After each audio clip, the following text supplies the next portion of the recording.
Bismillahirrahmanirrahim. Assalamualaikum warahmatullahi wabarakatuh. Waalaikumsalam warahmatullahi wabarakatuh. Alhamdulillahirabbil alamin. Wassalatu wassalamu ala asyrofil anbiya'i wal mursalin wa ala alihi wa sahbihi ajmain. Asyhadu an la ilaha illallah wa asyhadu anna Muhammadan abduhu wa rasuluhu la nabiyya ba'dah. Alhamdulillah, yang saya hormati Bapak Mulyono MPDI selaku Kepala MI Ma'arif Depok Rejo beserta seluruh rekan-rekan guru, karyawan yang barangkali tidak bisa saya sebutkan satu persatu, Bapak Ibu semuanya yang hadir, wali siswa kelas 1, 2, 3 MI Depok Rejo ya Bu ya, dan juga Bapak, alhamdulillah sehat semuanya Bu. Alhamdulillah. Siang-siang habis makan siang enaknya duduk siang. Iya, siang-siang habis makan siang tuh enaknya leye-leye, bubuk siang. Wah, kita keroyo-royo datang ke sini gitu ya Bu Pak ya.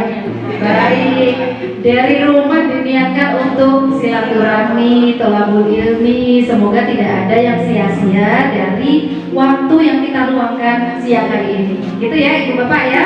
Baik, ini kali pertama saya silaturahmi ke MI Depok Rejo. Katanya kalau nggak kenal maka sayang. Biar sayang maka saya harus kenalan. Iya, saya kenalan dulu gitu ya. Iya, tadi sekilas sudah disampaikan sama Pak Mulyono ya tentang profil saya.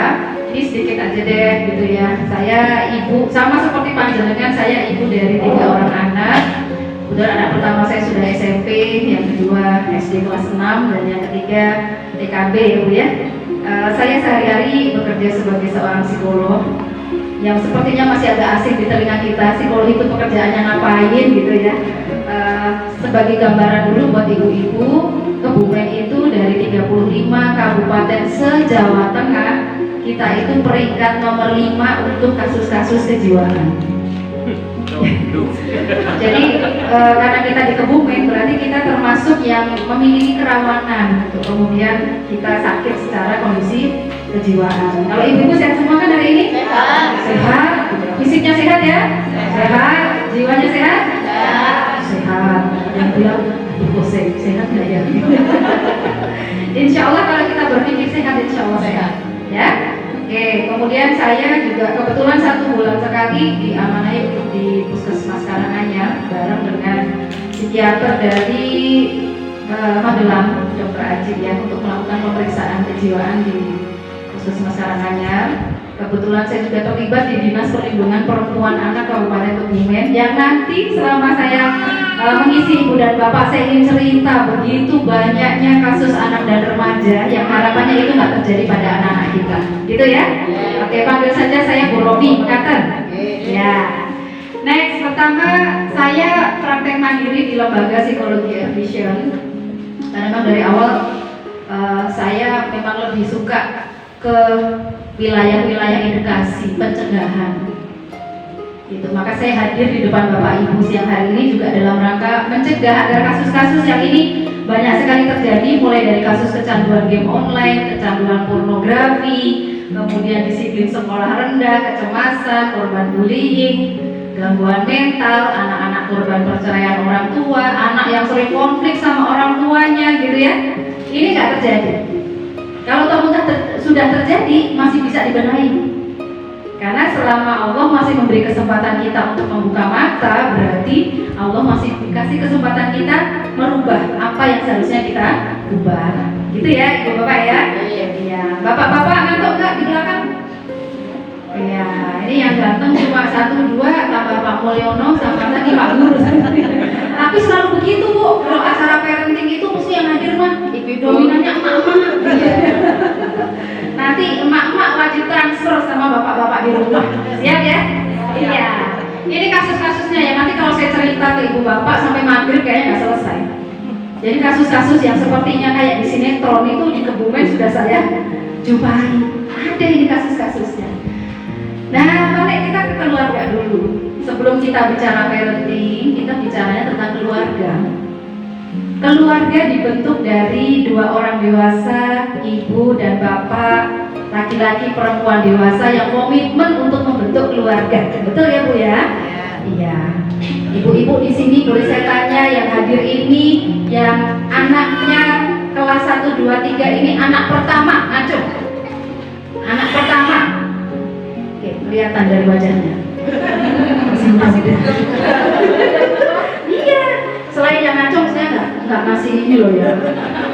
Sudah matang di wajah ya. Ya, karena kalau yang kelas 1, 2, 3 baru anak pertama bisa terlihat usianya memang biasanya masih muda gitu kan ya. Di rumah barangkali masih punya anak balita kecil di rumah gitu. Kalau yang di sini sudah anak kedua atau anak ketiga berarti sudah pengalaman gitu ya, pengalaman hidupnya banyak. Nah, begitu kita punya anak, berapapun anak yang diamanahkan Allah ke panjenengan, berarti jenengan dipercaya sama Allah bisa. Dan begitu kita punya anak, secara otomatis kita menyandang gelar apa Bu Pak? Orang tua, meskipun usianya masih muda. Betul enggak? Saya nggak mau dibantu orang tua Bu, saya masih muda. Udah punya anak. Kalau udah punya anak maka langsung status yang melengkapi kita orang tua. Udah itu orang tua. Dan bagaimana kondisi keluarga kita saat ini? Itu akan menentukan sehat tidaknya seluruh anggota yang ada di dalamnya. Saya ingin menyampaikan ke ibu dan bapak semuanya, nah ini bagaimana kondisi keluarga kita saat ini akan menentukan sehat tidaknya seluruh yang tinggal di dalam rumah. Ya, oke. Ini gambaran keluarga milenial.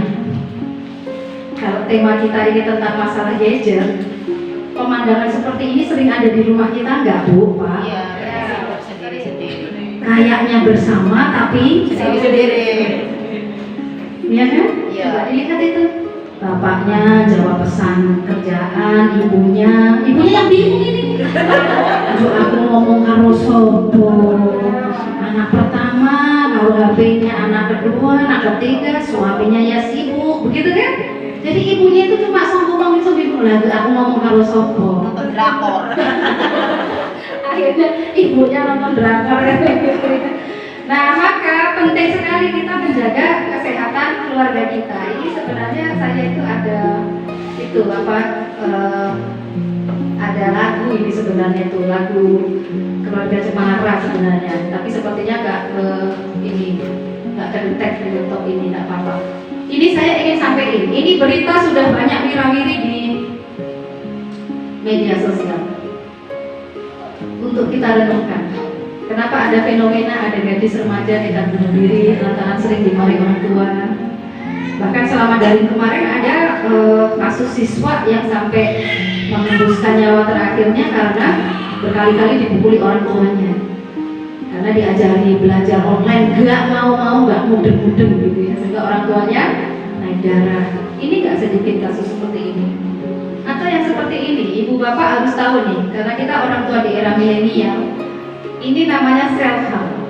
Self harm itu perilaku menyakiti tubuhnya sendiri dengan cara apa? Remaja mencari benda-benda tajam, bisa berupa cutter, silet, pisau. Untuk apa mereka mencari itu? Untuk melukai dirinya. Self harm itu sebenarnya tidak niat bunuh diri, bahkan di antara mereka ada yang religiusitasnya baik, udah tahu kalau bunuh diri itu dosa. Tapi ada titik di mana jiwanya lelah, aku capek, nggak ada yang ngertiin aku, sehingga akhirnya mereka melakukan tindakan seperti ini. Dan selama pandemi ini, nggak sedikit yang saya tangani.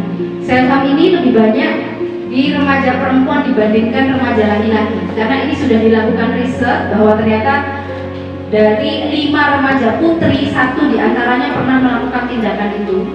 Kalau ada 7 remaja pria, berarti pernah 1. Jadi lebih banyak di remaja putri. Jadi self harm ini biasanya suka yang coba-coba itu anak SMP, SMA. Tapi saya sampaikan ke ibu-ibu, meskipun ibu-ibu ini dan juga bapak anaknya masih SD, biar nanti saat anak kita SMP itu nggak terjadi. Atau barangkali ibu bapak punya anak yang saat ini di usia SMP, maka kita harus peka melihat. Karena anak tidak hanya butuh apa, pokoknya aku udah boleh duit, aku udah ngasih uang jajan, nggak cukup itu. Anak juga butuh perhatian, kasih sayang.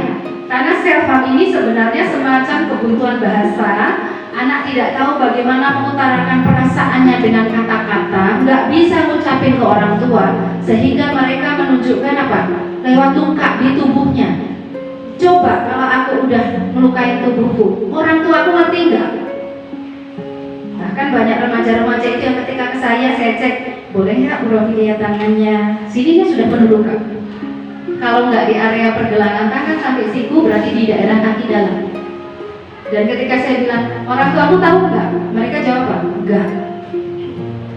Lalu kemana orang tuanya? Makanya yang tadi saya katakan ya, anak tidak hanya butuh uang, tapi ada sisi lain yang nanti kita juga harus lakukan, berikan ke anak kita. Karena self-help ini upaya untuk menunjukkan aku tuh tidak baik-baik saja, aku minta tolong. Cuma anak tidak terbiasa komunikasi sama orang tuanya, gitu ya. Nah, kenapa? Bisa jadi orang tuanya adalah sosok yang menakutkan buat anak-anaknya. Nah, coba sekarang saya tanya ke ibu bapak, ketika kita menyuruh anak kita, muka kita di depan anak kita seperti apa? Paling cakep atau sebaliknya?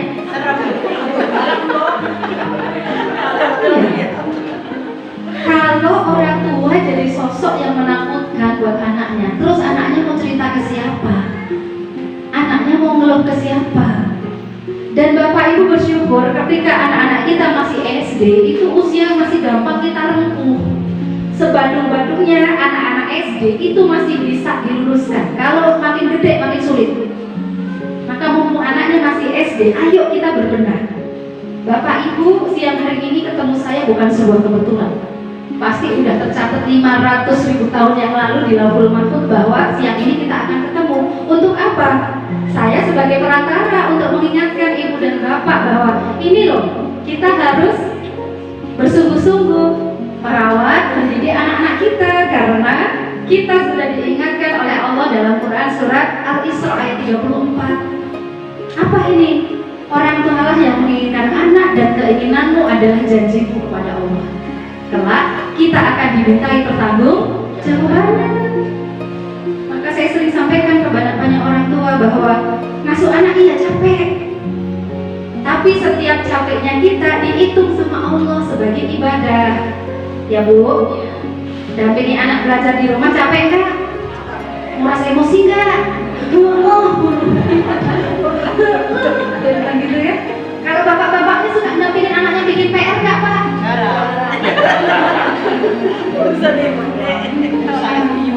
Sabar ya Pak, ini banyak perempuan. Perempuan itu butuh ngomong sehari 20.000 kata Pak. Kalau bapak-bapaknya itu sehari 7.000 kata doang. Jadi bayangin di sini ada berapa perempuan? Dikali 20.000 kata.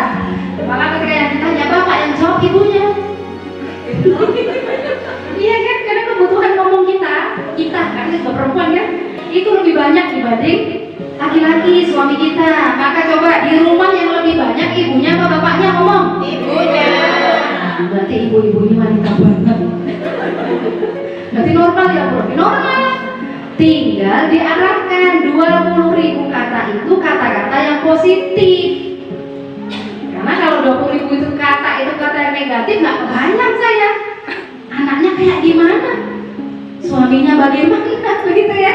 Nah ini penting banget, ini pengingat untuk kita. Jadi kalau dari sini kita harus yakin bahwa ternyata begitu kita punya anak, ibadahnya kita tidak sekedar sholat, puasa, baca Quran. Enggak, ibu-ibu dampingin PR anaknya, dihitung pahala. Ibu-ibu ingetin anaknya, nah kalau lewat itu bilang permisi, terima kasih, itu tolong, itu juga ibadahnya panjenengan, gitu ya Bu Pak ya. Ya, dari sini kita terus berbenah. Saya mengingatkan Bapak Ibu begini bukan berarti saya udah lulus. Saya juga jatuh bangun untuk bisa terus mengingatkan bahwa ini loh peran kita ngasuh anak itu ibadahnya. Jadi saya sambil menyemangati diri saya sendiri. Dan inilah perlunya kehadiran keluarga. Agar apa? Anak kita tumbuh kembangnya sehat. Apalagi anak kita ini anak di era milenial, gitu ya Bapak ya, anak di era milenial. Nah ini nih, kita sebenarnya bisa memahami anak kita saat kita tidak selalu reaktif ke anak kita. Coba dilihat siapa yang di rumah sering begini ke anaknya.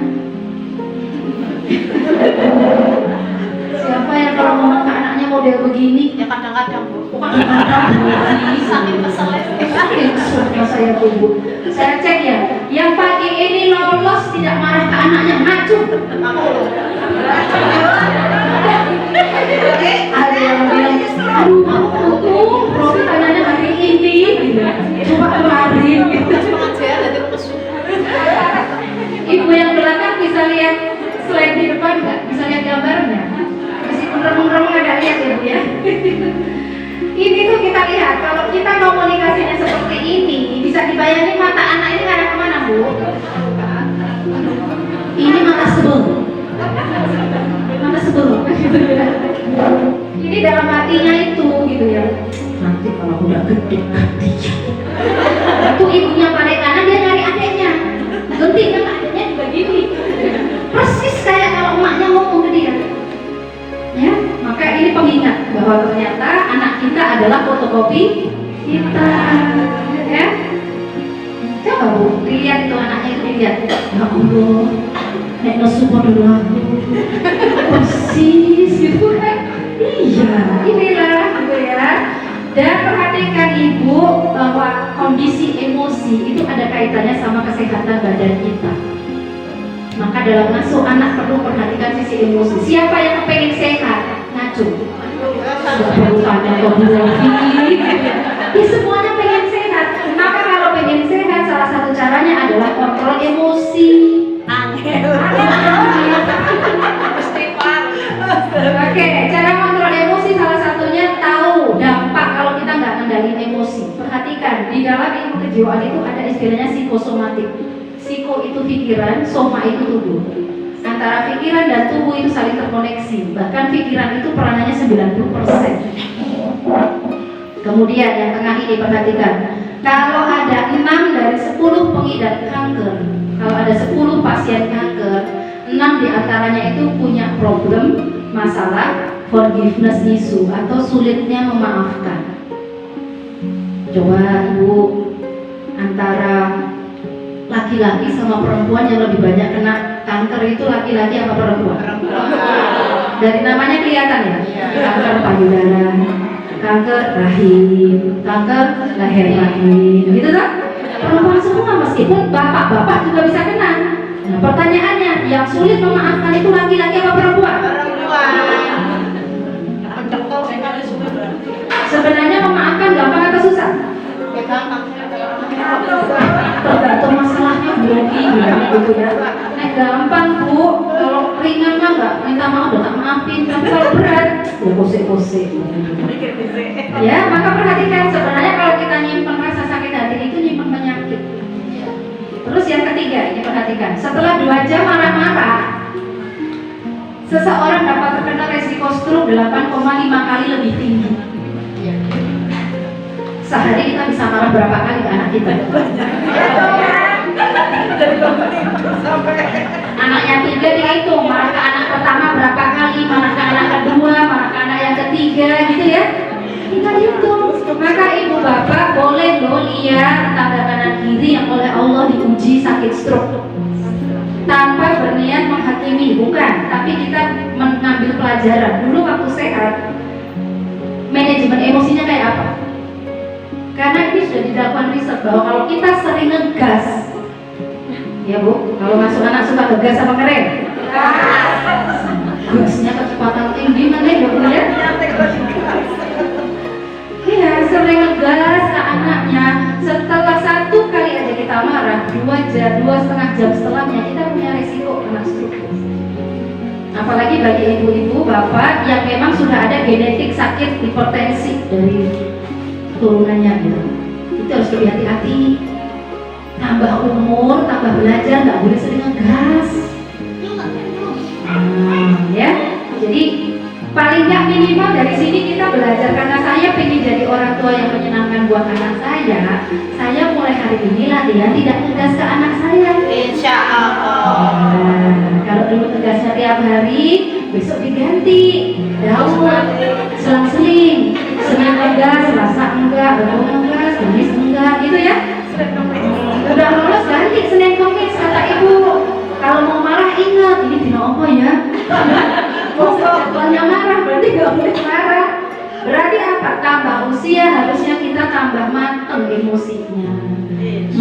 bisa mengontrol emosinya. Siap ya Bu ya? Siap. Bapak siap? Udah tiap hari saya ngerem terus Bu. Iya, baik.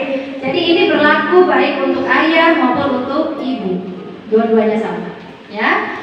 Nah, Bapak Ibu, apa yang Bapak Ibu rasakan selama hampir 2 tahun pandemi kemarin ngajarin anak di rumah? Puyeng.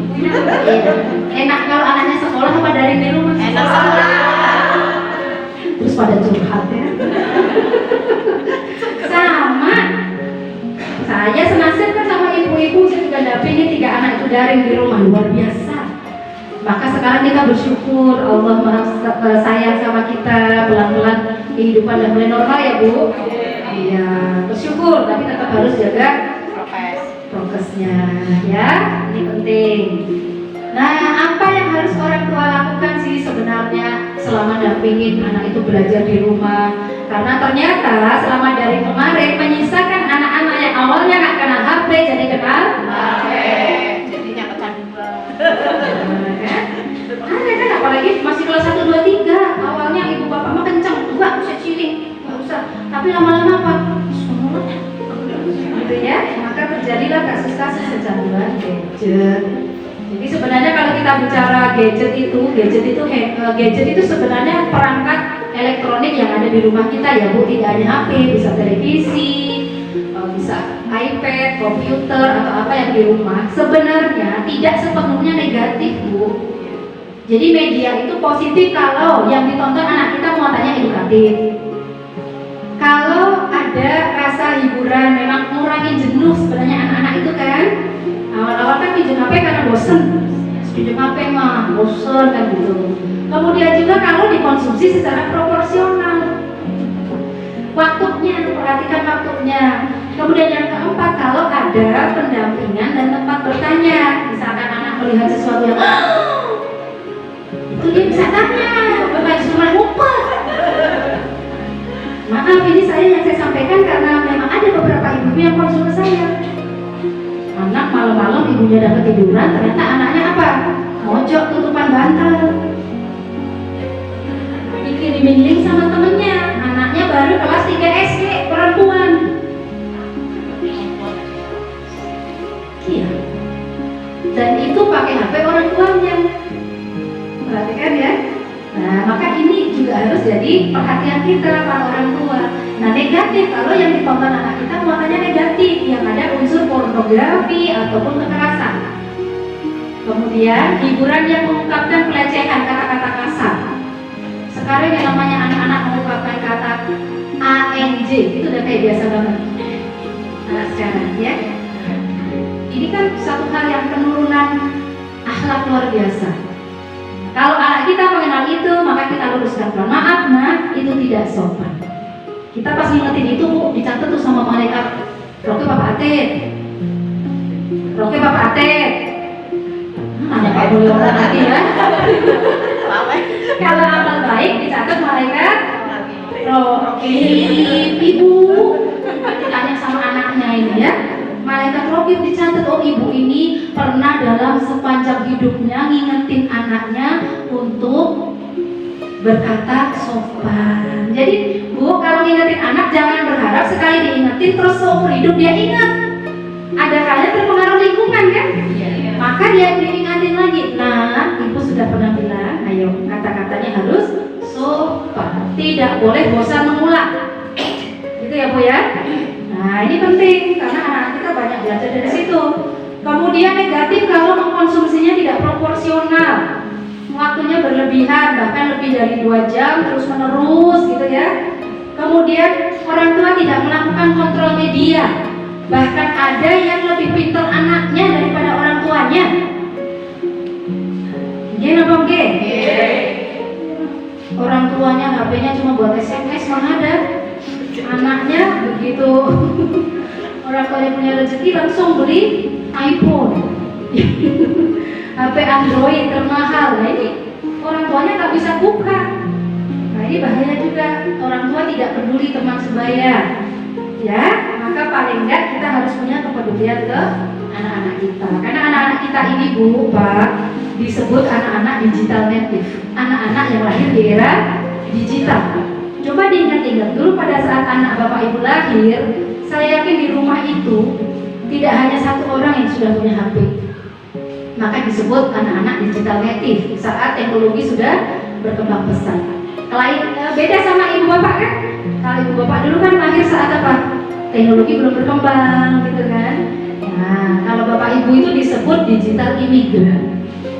Digital imigran itu lahir pada saat teknologi itu belum berkembang pesat, masih eranya apa Bu? Teleponnya ke wartel. Masih ingat nggak? Kalau mau telepon ke wartel, kalau nggak ke wartel numpang di rumah Pak Lurah, gitu.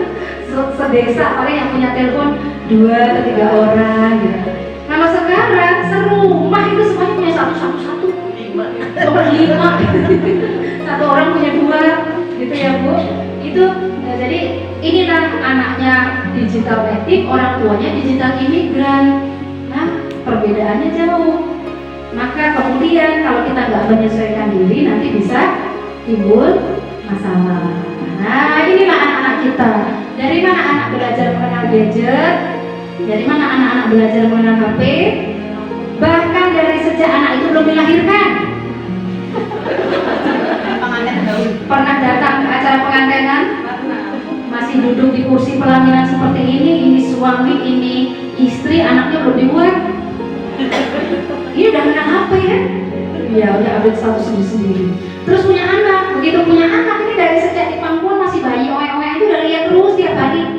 Maka kalau nggak percaya lihat bayi itu sekarang depannya dikasih HP itu dia bisa yang geser. Karena belajar, bayi belajar dari orang tua. Inilah fenomena anak sekarang. Jadi nggak ada anak yang nggak suka main HP. Tahu ya? Nggak ada anak yang nggak suka main HP. Bahkan anak-anak bisa melakukan banyak hal dalam satu waktu. Nah, orang tuanya datang, ngapain mas? Ngerjain tugas. Tapi yang di kelas itu banyak banget. Dia bisa main game, bisa ngerjain tugasnya 5 menit, main gamenya. Inilah anak-anak kita, ya anak-anak multitasking. Nah, inilah fenomena keluarga zaman sekarang. Ya Bu, Pak, ngakuin nggak ini kadang terjadi di kita? Iya, Ini kan? Ya, bapak-bapaknya suruh minum anaknya ya. Mak-maknya lagi mau update status. Bapak-bapak ngomong dulu. Dunia terbalik ya. Oke, itu seperti ini. Ini adalah kesibukan-kesibukan keluarga-keluarga di zaman milenial seperti ini. Iya.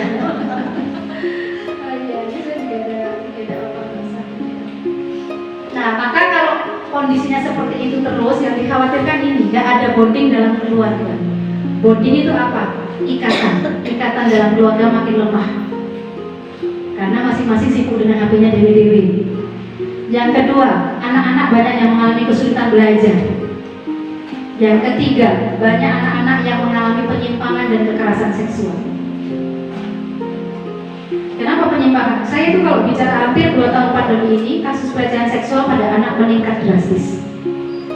Dan kalau kita bicara pelecehan seksual pada anak, pelakunya adalah orang terdekat di sekitar anak. Bisa kakaknya, bisa ayah kandungnya, bisa ayah tirinya, bisa pakainya, omnya, tetangganya, dan semuanya sudah pernah saya jumpai. Yang kemarin siang saya titip anak, mohon maaf, diajarkan oleh bapak kandungnya sendiri. Ini kenapa kita harus memperhatikan apa? Bentuk interaksi dalam keluarga. Anak-anak diajarkan untuk bisa melindungi dirinya. Cuma masalahnya anak-anak itu dapat stimulus banyak dari HP-nya. Betul nggak? Yang tadi saya ceritakan itu ibu-ibunya ketiduran, ternyata anaknya buka HP dan ternyata itu link yang mengarah ke situs video porno. Setiap hari anak dapat gempuran hal-hal yang berbau pornografi. Maka wajar matang seksnya anak sekarang lebih cepat. Makanya saya dampingi terakhir itu anak kelas 3 SD sudah haid. Kelas 3 SD sudah haid, berarti sel telurnya udah matang. Ya, dan siap itu hamil juga bisa kalau sudah haid itu. Loh, kok bisa Bu kelas 3 sudah? Ibunya nangis-nangis itu, ibunya si anak nangis-nangis saya. Kenapa? anaknya belum punya malu lah Bu Romi, sudah naik terus gimana? Kalau keluar ya kadang-kadang lari ke jilbaban, kalau mandi dari kamar mandi juga masih ujung belesain. Ibunya kenapa fenomena kematangan seksual anak-anak dipercepat? Yang pertama karena faktor makanan. Anak sekarang makanannya makanan instan semua. Ya kan, itu mengkarbit anak-anak kita, kesehatan reproduksi cepat sekali matang, sel telurnya cepat matang. Yang kedua, stimulus rangsangannya banyak. Jadi anak SD gak tahu yang mana cie-cie. Iya kan? Iya. Ini TK aja udah pada naksir-naksiran. Ada nggak yang begitu? Kita nggak bisa menutup mata dari itu, Bu. Ternyata kita sedang dampingin anak-anak yang berada di era milenial kayak gini. Maka orang tua, bapak ibunya harus sadar. Saya menyampaikan bukan untuk menakut-nakuti, tapi untuk apa? Ayo kita selamatkan anak kita bareng-bareng. Gitu ya Bu Pak ya. Maka penting ini, kita harus tahu. Jadi mau nggak mau harus didik anaknya. Salah satunya tanamkan rasa malu ke anak kalau auratnya kelihatan. Yang kedua, tanamkan nggak setiap orang boleh nyentuh barang milik pribadi kamu, mulai dari mulut, dada, kemaluan, anus, area bokong, itu semua orang nggak boleh nyentuh ya nak. Bahkan kalau dalam adab itu bapak kandungnya sekalipun, kalau anak udah kelas 1 SD kan anak diharapkan tidak dimandikan lagi oleh bapaknya, yang anak perempuan kan dilatih sudah mandi sendiri. Jangan sampai udah kelas 3 SD masih dimandiin. Masih ada nggak anak MI sini yang kelas 3 SD masih dimandiin? Berarti setelah ikut acara ini udah nggak dimandiin lagi. Kita siapin airnya. Jadi anaknya dilatih mandi, diajarin caranya aja. Nak, nyabunya begini, bersihinnya guyurnya. Jadi anak terbiasa menjaga auratnya sendiri. Gitu ya Bapak Ibu ya, ini penting sekali. Yang kedua, pemisahan kamar ini juga penting ya. Iya, jadi beberapa kasus pelecehan seksual yang terjadi itu tidak membiasakan anak tidur di kamar. Kamarnya tidak ada pintu permandian, hanya gorden misalkan, itu juga bahaya. Ya, jadi sebisa mungkin paling nggak kita menjaga anak kita, termasuk kita sendiri orang tua. Kalau ada perlu sama pasangan, cari tempat aman. Tuh, yang saya ngomong ini, Sarun ngomong betul. Ini pembelajaran. Karena ada beberapa kasus anak yang ternyata sangat merekam kuat pada saat dia tengah malam sedang pipis, jebulnya dia gorden kamar orang tuanya kebuka. Nah, ini bahaya ya Bapak Ibu ya.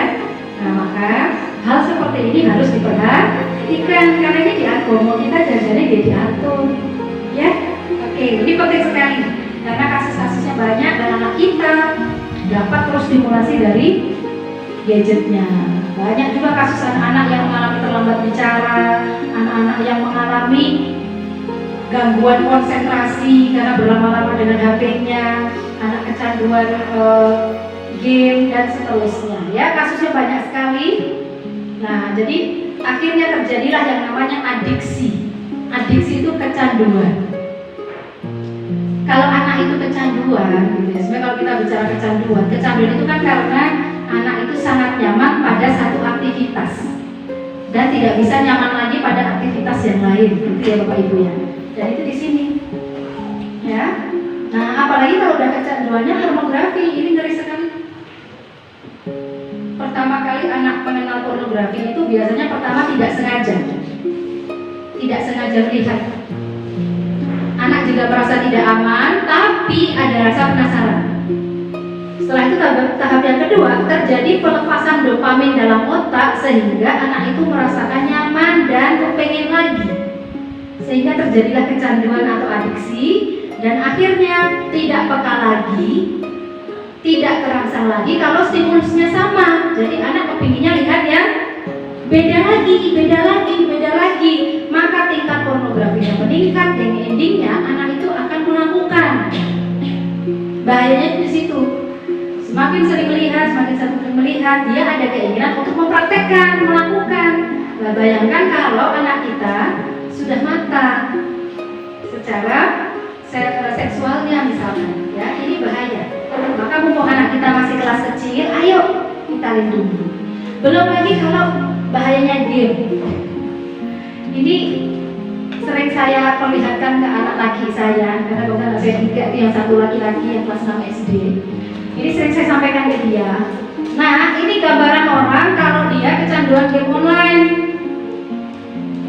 Kalau di foto tuh tengkoraknya model begini, enak nggak dilihat model begitu deh?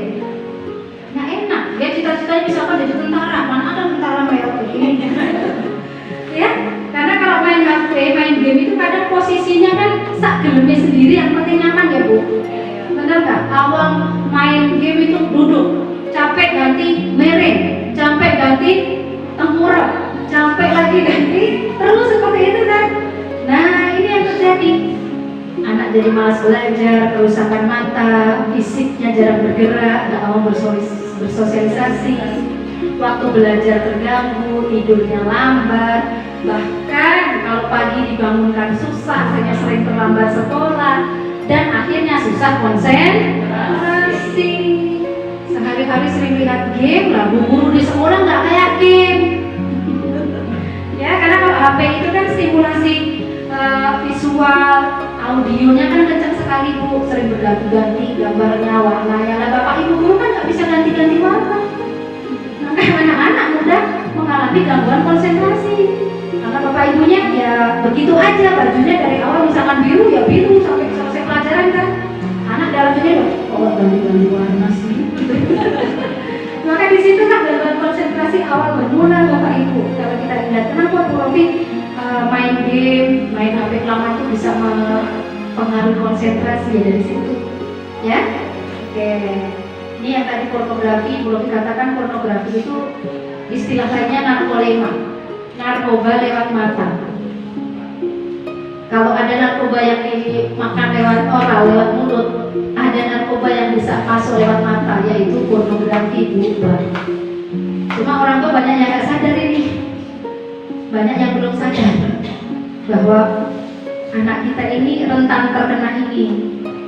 Dan dampaknya apa? Ini loh dampak pornografi, anak mudah terangsang sehingga sering masturbasi atau onani, bahkan berzina. Kerusakan otak yang tidak bisa membedakan salah dan rasa malu. Kemudian melakukan penyimpangan dan kejahatan seksual. Ya, maka mau nggak mau kita harus hadir ke anak kita agar anak kita tidak terjadi ini. Kenapa? Kita nggak pingin anak kita otaknya berganti dari otak manusia ke otak. Apa bedanya otak manusia dengan otak monyet Bapak Ibu? Kalau lainnya manusia sama monyet ini sama nggak? Beda. Sama jajannya. Mulutnya sama nggak? Sama. Hidungnya sama nggak? Sama. Matanya sama? Sama. Yang beda apanya manusia sama monyet? Pikirannya. Otaknya. Coba Bapak Ibu sekarang pegang otaknya. Ayo semuanya pegang otaknya masing-masing. Sebelah kiri. Gak ada yang pegang betul ya? Oh gak ada. Semuanya masih di sini. Otak kita ini sama Allah yang Maha Besar dilindungi. Dilindungi ada kulit kepala, masih ada rambutnya, ibu-ibu masih ditutup sama hijab, keren banget. Saking amannya otak itu. Cuma perhatikan, otak ini ada bagian-bagiannya. Di bagian depan sini Bu, ini namanya otak berpikir. Nah sini nih, sini otak berpikir. Kalau ini tuh otak emosi, kesedihan, itu di sini ya, samping sama belakang. Kalau depan ini untuk mikir, otak berpikir. Karena letaknya depan luar, maka otak berpikir itu gampang rusak. Perhatikan. Padahal ini inti loh, gitu ya. Gampang rusak kenapa Bu Rofi? Satu, kalau terjadi benturan di kepala. Maka kenapa semarah-marahnya ibu bapak kalau ke anaknya jangan mukul kepala. Hati-hati, kasihan itu otaknya. Yang kedua, kalau terjadi benturan, Bapak Ibu kalau naik kendaraan roda 2 wajib pakai helm, meskipun nggak ada pak polisi loh. Tujuannya bukan polisinya, tapi ini dijaga. Itu, jadi penyebab rusaknya bisa karena benturan. Yang kedua, bisa karena mengkonsumsi pornografi berulang. Ini sudah dilakukan penelitian bahwa mengkonsumsi pornografi berulang itu merusak otak berpikir, sama seperti kalau orang itu kecelakaan dan benturan di kepala. Biasanya kalau konsumsi pornografi berulang itu satu, agresifnya meningkat, jadi mudah marah. Kemudian yang kedua, kemampuan berpikir turun. Biasanya nggak konsentrasi, kemudian beban, jadi beban dikit gitu. Jadi udah sulit dikit terus, nggak bisa gitu. Padahal sebenarnya kemampuan dia bisa. Paham ya? Maka eman-eman kalau otak berpikir anak kita ini rusak, padahal masih kecil. Oke, maka penting sekali ya nanti nyampe rumah otak berpikir anaknya dilos-los, geng. Iya, terus jangan dipukul ya, dijaga. Nah, maka pertanyaannya, apa yang harus orang tua lakukan? Tadi Bu Rofi sudah menyampaikan dampak-dampaknya dari HP ternyata luar biasa. Terus orang tua yang harus lakukan apa, Bu Rofi? Yuk bangun keluarga yang sehat. Karena anak gak akan kecanduan HP sebenarnya kalau dia nyaman dengan keluarganya. Awal mula anak suka HP karena dia udah bete sama orang tuanya, sehingga dia nyamannya sama HP, nggak sama ibu bapaknya. Maka pertama, bangun keluarga yang sehat dengan cara pertama, be positif. Pertama, cara positif itu kalau panggil anak dengan panggilan yang paling baik. Bapak ibu kalau panggil anaknya bagaimana? Jangan cuma nang, jangan cuma le, jangan cuma do, dikasih titik-titik lagi belakangnya. Ya. Nang ya. Nah, anaknya ibu yang soleh boleh. Jadi ada julukan positifnya. Ade, anaknya bapak yang pinter, sini. Ade, anaknya bapak yang hebat, sini. Jangan malah dibalik. Karena anaknya agak lebar sedikit dipanggilnya. Anaknya agak kurang mancung dikit dipanggilnya. Ayo, di masyarakat ada enggak? Banyak. Mulai hari ini tobat nasuha. Nggak boleh lagi manggil anaknya dengan panggilan kayak gitu. Anak soleh. Iya, anak soleh. Digantinya anak soleh. Nih, anaknya ibu yang soleh. Apa sih ini? Gitu. Sebagaimana kita orang dewasa suka dipuji, anak kita juga suka dipuji, Bu. Meskipun ada yang bilang Bu Rofi, tapi dia tak panggil dadul-dadul itu ya buyang-buyui Bu Rofi. Sekarang dia buyang-buyui, tapi maaf 3-4 tahun lagi dia jadi pribadi yang konsep dirinya negatif, percaya diri turun, minderan, gak bisa interaksi sama orang lain. Bahasanya remaja itu suka insecure. Insecure itu gak nyaman sama tubuhnya sendiri, memiliki body image negatif. Maka mulai hari ini panggil seisi rumah dengan panggilan yang positif, termasuk ke suaminya. Iya. Kalau manggil suaminya gimana, Bu? Panggilan ke suami sama ke anak itu beda loh ya. Iya, beda. Nah ini ke suaminya bisa sayang, ke anaknya juga harus lebih anak soleh ya. Bapak yang baju biru, iya. Yang di rumah panggil anaknya apa, Pak? Pak, kalau panggil anaknya gimana di rumah, Pak? Bu. Kalau bapak yang masker hijau, tenang Pak, saya tanya juga Pak. Yang masker hijau kalau panggil anaknya gimana, Pak?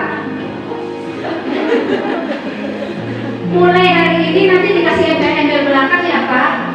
Duh, anaknya bapak yang ayo deh sini. Meskipun anaknya akan batin. Tumben.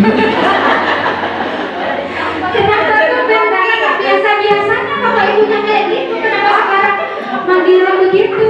Ada anak yang bilang, ibu lebay banget. Apa? Kan lebay ke anaknya. Kalau kelas 1, 2, 3 itu dilebayin masih senang.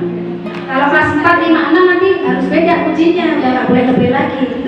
Kalau kelas 1, 2, 3 lebih maksimal, silahkan. Oh, nah itu yang ganteng juga RT sini. Anaknya terima aja. Ya. Be positif. Jadi panggilan. Yang kedua, anggap anak adalah pribadi yang selalu bisa belajar lebih baik. Hukum psikologi belajar. Setiap anak punya potensi. Siapa sih yang gak pengen punya anak pinter? Semua pengen. Tapi perhatikan, Allah itu nitipin potensi ke anak kita beda-beda. Memang ada yang pinter akademiknya. Makanya ada yang mungkin ranking 1, 2, 3. Tapi bayangin kalau sekelas ranking 1 semua. Jok gimana? Kan gitu kan? Iya, memang ada anak yang pinter akademiknya. Tapi ada anak yang pinter sisi keterampilannya, pintar olahraganya mungkin anaknya pelajarannya biasa-biasa aja, tapi ternyata anaknya yang paling perhatian sama ibunya. Setiap ibunya pulang kerja pasti langsung tanya, ibu diminum apa?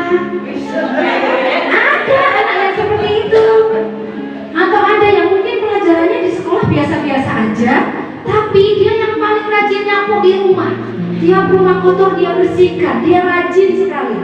Maka ibu bapak harus melihat sisi positif apa yang ada pada anak kita. Kadang saya tanya kepada orang tua, bu, anak ibu kelebihannya apa? Dia jawabnya apa? Gak ada loh. Perhatikan, kita itu gak bisa melihat kelebihan anak kita kalau mata kita fokusnya lihat anak tetangga. Sering gitu nggak? Iya. Kayak lo deh, pokoknya anak ibu X kayak lo, rajin nih. Meskipun maksud kita memotivasi, tapi maaf anak sakit hati. Iya. Kakak adik aja nggak boleh dibandingin, apalagi dibanding sama tetangga sono. Coba kalau ibu dibandingin sama istrinya tetangga sono mau nggak? Gitu. Anak lebih emoh lagi. Sama. Jadi kalau mau bandingin dia yang dulu sama dia yang sekarang. Ya Allah deh, makasih ya. Dulu kamu kalau nyuci piring tuh belum bersih banget, sekarang tuh keren. Makasih ya dek, dulu kamu kalau nulis huruf B sama D kebalik-balik, ya sekarang ya Allah hebat. Gitu. Jadi puji anak meskipun kemajuannya sedikit, saat dipuji perkembangan otaknya meningkat. Semakin anak dikerasi, gak pernah dipuji, ini otaknya mengkerepuk, gak berkembang, sulit berpikir. Siap ya? Ya. Jadi fokus lihat kelebihan anak sendiri dan dikembangkan. Yang kedua, yang pertama tadi be positif, yang kedua be connected. Ibu dan bapak harus terkoneksi sama anaknya. Agar apa? Agar anaknya nggak senangnya sama HP saja. Coba sekarang diingat-ingat. Kita datang ke anak kita, biasanya saat kita mau ngapain? Nyuruh. Kita datang ke anak kita, Mas, sholat. Mas, mandi. Mas, ngerjain tugas. Semuanya nyuruh nggak? Iya. Nyuruh. Maka kita harus ada waktu untuk bisa duduk sama anak kita seperti ini, bukan dalam rangka kita nyuruh-nyuruh, tapi dalam rangka apa? Dalam rangka kita mendekatkan visi kita ke anak. Nasihat itu bisa masuk kalau visi kita ini dekat sama anak. Fisik kalau dekat, jiwa tertaut, maka nasihat mudah masuk. Lalu yang dekat sama anak kita HP terus, yang dia dengarkan nasihat dari HP-nya, bukan dari bapak ibunya. Silahkan dicoba ya, bahwa saya sesibuk-sibuknya saya harus punya waktu mendekat dengan anak saya. Dan Allah tahu kita itu sibuk, bu, pak, kerjaan rumah gak ada habisnya, bapak ibu banting tulang kerja untuk mencukupi anak-anaknya, gitu kan. Allah tahu kita sibuk, maka Allah tidak menuntut 1 kali 24 jam kita ada untuk anak kita, tapi kita ada dan maksimal, gak disambi. Kalau dampingi anak jangan disambi, jawab pesen. Fokus ke anak, menghadirkan badan kita, jiwa kita hadir untuk anak. Ini penting sekali. Nah, ini kan ada waktu-waktu yang tepat menasehati anak menurut Rasulullah. Saat makan, saat anak sakit, saat dalam keadaan. Ini waktu-waktu yang luar biasa. Bapak Ibu bisa menasehati anak-anaknya. Ini yang ingin saya ingatkan ke Bapak Ibu, cara menjalin koneksi agar kita dekat ke anak itu caranya salah satunya lewat sentuhan. Bapak Ibu punya tangan semuanya? Iya. Angkat tangannya. Oke, komplit ya? Komplit. Alhamdulillah, ini anugerah loh punya tangan komplit. Tangan kita ini harus dipakai untuk menterapi anak-anak di rumah. Caranya gimana? Sentuh anak sesibuk-sibuknya kita sehari minimal 4 kali. Sehari minimal 4 kali. Hari ini udah berapa kali nyentuh anaknya, Bu? Alhamdulillah. Yang udah bola bali dipertahankan. Yang belum nanti kalau udah habis maghrib di absen. Jadi anakku terus belum tak tengok sendiri. Karena kadang yang sering kita sentuh itu yang paling kecil. Iya. Ini yang udah gede, yang udah SD kelas 6, udah SMP itu lupa kita. Datang kalau mau nyuruh doang gitu kan. Jadi seisi rumah itu dapat sentuhan yang sama karena itu sudah didapat penelitian. 4 belayan pada anak dalam sehari membuat anak lebih survive. 8 belayan mendukung masa tumbuh kembang anak. 12 belayan membuat anak sehat jiwa raga. Silahkan lakukan. Belayannya di mana Bu Rofi? Bagian mana saja yang jenengan biasa nyaman sama anaknya. Kalau ada anaknya yang suka tantrum, emosian, suka marah-marah, ngamuk, ada nggak yang punya anak model gitu? Ada. Itu sering disentuh area leher belakang sampai tulang ekor. Nah, punggungnya disentuh, dielus, itu menenangkan. Ingat kan dulu waktu ibu punya bayi rewel, kalau kakak ibu taruh di dada ibu terus dilus-lus punggungnya kan? Cep cep cep cep cep, gitu kan? Nah ini makin gede, situ jarang lagi udah sentuh kan? Jadi kalau dia rewel, misalkan dia rewel, jangan malah ibu juga, jangan gitu, makin rewel dia, gitu kan? Tapi apa? Kasih kesempatan, dia udah agak tenang, datangi dia dielus. Kenapa sih nak? Kenapa? Dielus, cerita sama bunda. Kalau kamu gitu, ibu nggak mudah maksudnya mamas, gitu kan? Terus ajarkan dia mengungkapkan apa yang dia inginkan. Tapi tidak semua kemauan anak harus dituruti, ini juga penting agar tidak menjadi anak yang egois. Nah, kemudian selain sentuhan sehari minimal 4 kali, pelukan. Ibu pengen sehat jiwa raga kan? Peluk anak sehari minimal sekali aja nggak apa-apa, tapi lamanya 20 detik. 20 detik itu ibu ngitung 20 kali. Anaknya malu. Ya, karena belum biasa. Malu itu karena belum biasa. Kalau belum biasa jangan nanti nyampe rumah langsung, "Mas, ini Mas." Ya anaknya kok dia ibu kenapa tiba-tiba ngobrol aku. Kalau belum biasa minimal dirangkul. 1, 2, 3, 4. Tapi hitungnya jangan kenceng-kenceng, anaknya bingung. Ibuku mau coba apa ya? Jangan kenceng-kenceng ya. Dikira-kira dalam hati 1, 2, sampai 20 detik. Kenapa 20 detik Bu Rofi? Untuk menghasilkan hormon oksitosin yang mengurangi depresi dan mengurangi kecemasan. Siap? Siap. Ya. Yang terakhir, di the role model. Jadi contoh yang terbaik untuk anak. Kalau bapak ibu tidak ingin anaknya kecanduan HP, jangan sering main HP di depan anak-anak. Kalau terpaksa banget karena mau jawab pesan atau apa ya, masuk kamar dijawabin pesannya. Setelah itu fokus ke anak-anak, karena sangat tidak mungkin kita Mas matiin HP-nya. Nah itu ibu jual HP. Akhirnya serumah mengheningkan cita. Sibuk dengan HP-nya sendiri-sendiri. Ini bahaya. Keluarga yang tampak tenang dari luar tapi bergejolak masalah di dalam dirinya, ya, ini bahaya. Nah, maka penting bagi orang tua, 1, stop penggunaan gadget saat lagi makan bersama, saat lagi berkendaraan, itu justru waktunya untuk saling ngobrol. Saat beribadah, apalagi beribadah, mau ibadah malah selfie, sibuk selfie, bertamu. Yang kedua, orang tua memberi contoh, jangan bermain gadget di depan anak, apalagi saat anak ingin komunikasi, ini penting.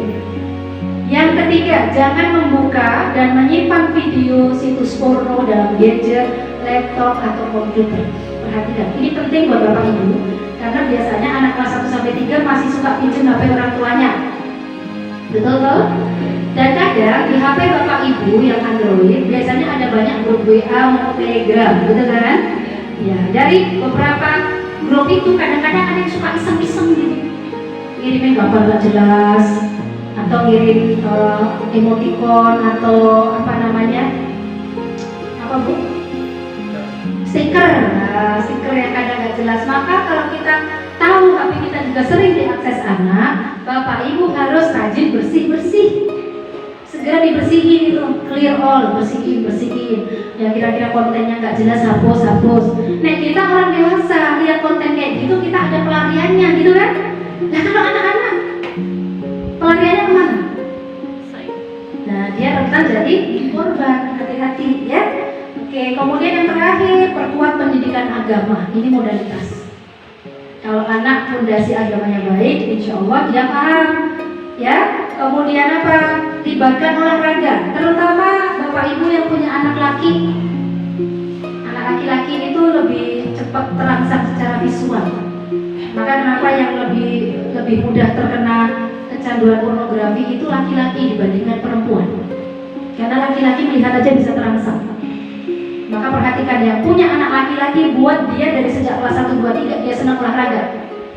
Buat dia senang main bola, main futsal, bulu tangkis, main layang-layang, lari-lari gitu ya, daripada dia cuma drosor di rumah. Ngapain gitu ya. Jadi keseimbangan kegiatan di dalam rumah dan di luar rumah. Ini utamanya yang laki, yang perempuan pun sama, tapi lebih sangat dianjurkan anak laki-laki fisiknya harus terasah, suka olahraga. Nah, yang terakhir, manfaatkan gadget atau HP untuk sarana yang positif. Jadi HP itu juga terus tidak haram gitu, karena HP apalagi sekarang sebagai sarana belajar. Grupnya belajar anak-anak kan di HP ya Bapak Ibu ya. Ya, tapi kita harus mengontrol dengan tepat. Gitu ya Bapak Ibu. Terima kasih.